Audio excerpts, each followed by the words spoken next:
Good morning, ladies. I am going to make another YouTube video for you guys to watch for this week's lecture. I didn't have anybody log in this morning. Maybe Madeline was sick, so we're going to go this route again. I hope it worked well for you last time. We are in chapter 9. I can't believe we are already 9 weeks in.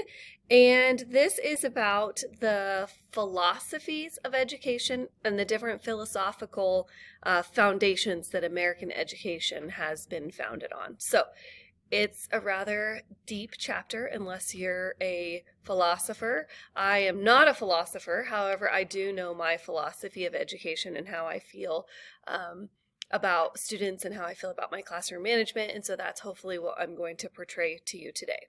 Okay, so the learning objectives today are going to be able to define, describe, and explain the nature of philosophical inquiry. Okay, so with that being said, in your classwork, you are going to have,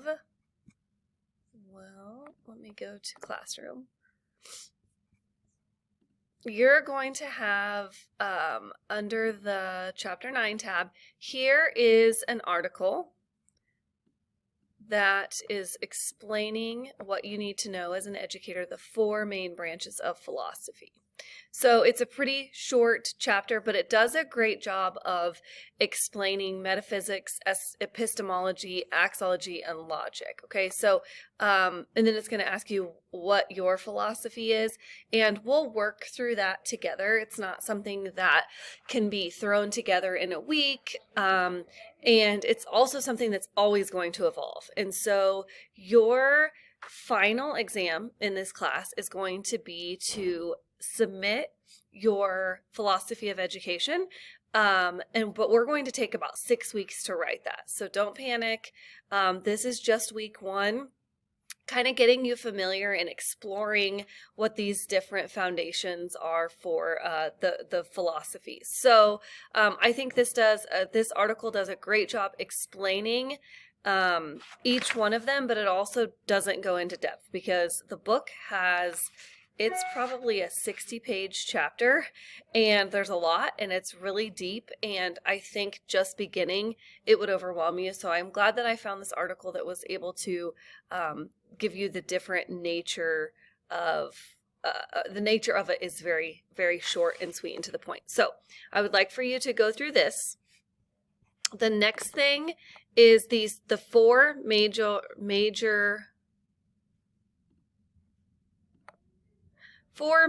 education philosophies. Okay, so this is more the meat and potatoes of this week and of this chapter.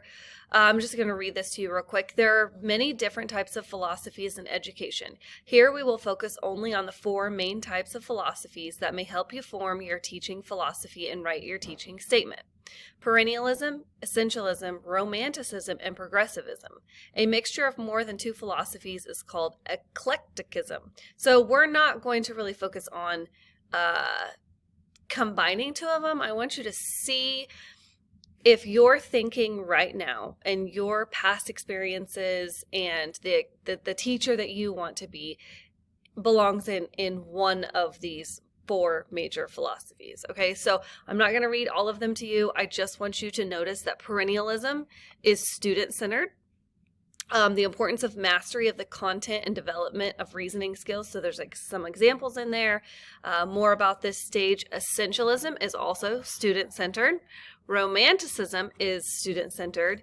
And progressivism is more of like the cooperative learning. Okay, so read through those. John Dewey is a famous philosopher. If you haven't heard of him before, I have the YouTube video right here. John Dewey's 4. I'm not going to actually play it. I'm just going to John Dewey. To understand his idea, also known as I thought it would have a title page in there. So this is John Dewey. The book has a pretty big story about John Dewey in here. Let me find it.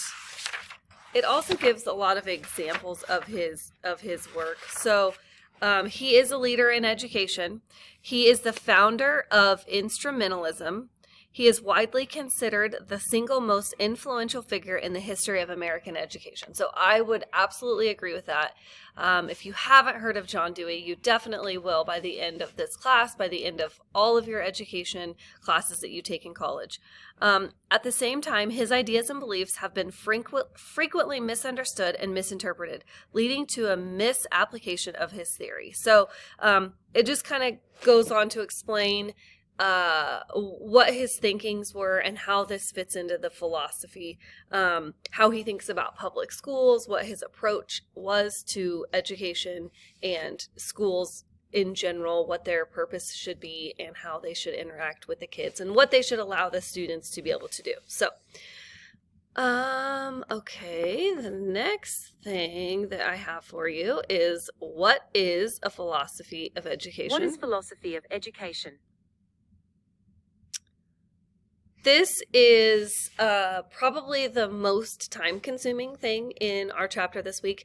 This kind of covers most of what the book covers, okay? So it is pretty deep this week, like I said, unless you're a philosophist. It goes through the different definitions, disciplines, your methods, how you're going to get to your philosophy of education. Let me just go through here. Okay, so here are some other famous philosophers and how their philosophical systems have how they've affected our education today. These are really good examples, and the book gives examples also, but I like the YouTube version better because it used these two philosophers are not in the book, and this is actually kind of an interesting part. So you're going to work through this, and last but not least, so I also gave a Quizlet, the link to this Quizlet. There's a lot of deep words in here that you don't necessarily need to know for this class, but there are going to be, if you truly indeed go into education, you will need to know most of these definitions. So here's just a practice for you, essentialism and perennialism. You can work through those so you can get more familiar with those terms. Okay, and the last thing that we're going to do, this is actually where I would like for you to start if we were to have real class in person. I wouldn't have said any of that first. I would have had you take this philosophy self-inventory, your philosophy of education self-inventory. So there's 20 statements here. You are going to read the statement, and on a 5-point scale, you're going to give it a 5 if you strongly agree, 4 if you agree, 3 if you're neutral, 2 if you disagree, and 1 if you strongly disagree. So you're going to read through these and indicate your beliefs and feelings about each one of the following statements, and hopefully that will give us a greater insight to what your philosophy, which one of the 4 you belong in the most, okay? So let me just read one to you, and then I'll talk to you about it. So number 1, essentially, children learn by doing and by discovering things on their own. So how do you feel about that? Do you feel that children learn by doing? Do you feel that teachers should allow students a little bit of discovery time, or do you think that teachers should just tell students what they need to learn and then move on from there? So none of that discovery time. So what you're going to do is you'll answer these 20, and then down here in the interpreting yourself inventory, you're going to give them a score, and it kind of explains down here, each of your 20 questions to which you have responded represents one of the 4 philosophies of education covered in depth in this chapter. The 4 philosophies and the 5 statements primarily associated with them are listed here. Fill in the score that you gave on each statement and add it up. Okay, so you're going to number 4. You're going to go to number 4. Teachers should be experts in content knowledge, ready to vigorously engage students in the culture's acclimated wisdom. So you're going to, whatever you gave it, a 1, 2, 3, 4, 5, you're going to write it right here. And then you're going to do that the same on 4, 5, 8, 16, and 20. And then you're going to add up this column. You'll add up essentialism, you'll add up romanticism, you'll add up progressivism, and then you'll be able to see in which category or which philosophy you most find your thinking is most interpreted by. So with that, like I said, if we were in person, we would have done this first. And so I would like for you, hopefully you haven't started any of this before you watch this video, but I hope that you can do this part first, and then when you're going back and you're reading through those chapters, you can pay more attention to, if you're more in the romanticism, if that's what category you had the most beliefs in when you interpreted your results, then hopefully you could pay a little bit more attention and read that with with more direction, and hopefully you'll find that more interesting. Okay, so I would like for you to shoot me an email and tell me, either you can take a picture of this down here, your self-inventory scores. You can just say, hey, Mrs. Cook, I had essentialism was my highest. You don't have to really write anything. I just kind of want to know where your feelings, where your thoughts are on that. And then for your assignment, we are going to,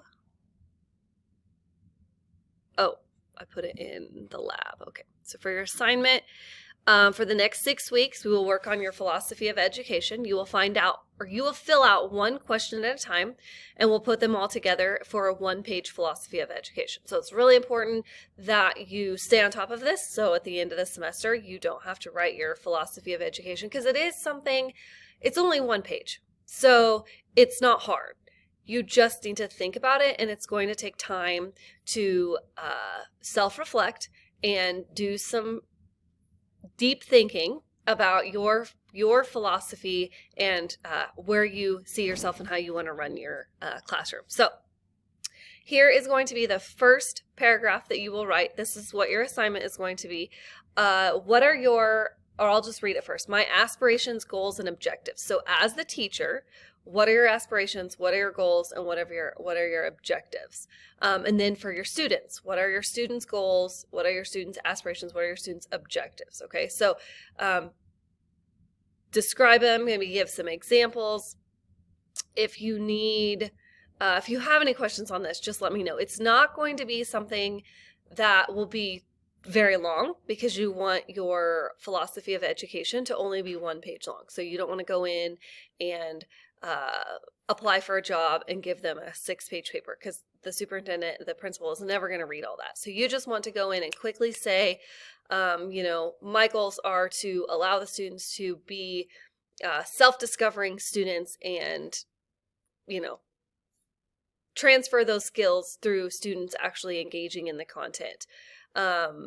And that kind of fits your students' needs also. So your objectives for yourself, your aspirations and your goals for yourself, and then also for your students. And I know right now you're in high school and you're probably thinking, I have no idea what I want, what I want my students to aspire to be.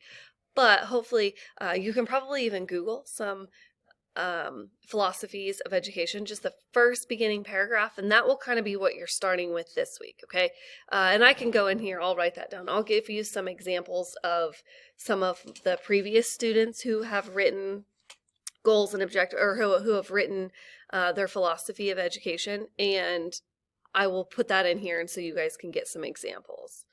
I'll put that on my to-do list. I'll have that done within the hour, hopefully. So I know this chapter, I wish we were really in person, because it's more in depth, and there does need to be those application, those conversations back and forth, but I'm just going to get you started this way. And if you have any questions, please reach out to me. Please let me know. And like I said, I will get this example pulled up for you as soon as possible. Okay, so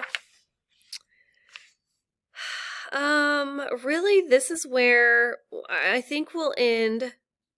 I think we'll end here. There's everything that's in the book, everything that's in chapter 9 is uploaded here. So hopefully you find it a little bit easier to go through those YouTube videos. That one is 18 minutes long, but I really think you need to take the time. It would take you longer to read this chapter, trust me.